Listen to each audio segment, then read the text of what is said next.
mimi naitwa Mwalimu Ali Hudulwena. Mimi ni mkuu wa shule ya sekondari Soni. Kipekee kabisa natoa shukrani zangu kwa Mheshimiwa Mbunge Injinia Ramadhani Hamis Ngano, Mheshimiwa Mbunge wa halmashauri ya Bumbuli kwa ahadi yake ambayo alituahidi wakati wa kampeni. Alituahidi atatuletea vifaa vya michezo, lakini pia alituahidi atatuletea simenti kwa ajili ya ukarabati wa bwalo la shule. Ahadi hiyo tumeipokea leo tarehe 26 mwezi wa 11 mwaka 2025.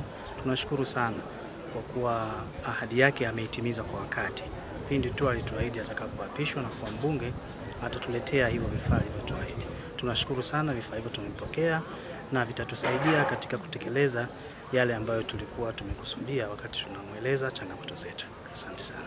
Labda hii ni bidhaa ambayo inaharibika kwa muda mchache. Sasa ni kipi unamwahidi Mheshimiwa Mbunge juu ya hii mifuko ambayo inaweza kuharibika muda si mrefu?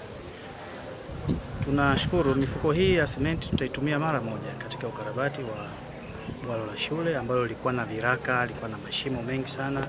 Hivi karibuni tu baada ya kupokea mifuko hii tutaitumia katika kuziba yale maeneo yote ambayo yalikuwa korofi na kufanya bweni letu liwe safi, zuri na kuchachua wanafunzi kulitumia katika shughuli mbalimbali za kitaaluma. Majina yako tena? Mimi naitwa Mwalimu Ali Hudulwena. Mimi ni mkuu wa shule ya sekondari Soni, halmashauri ya Bumbuli.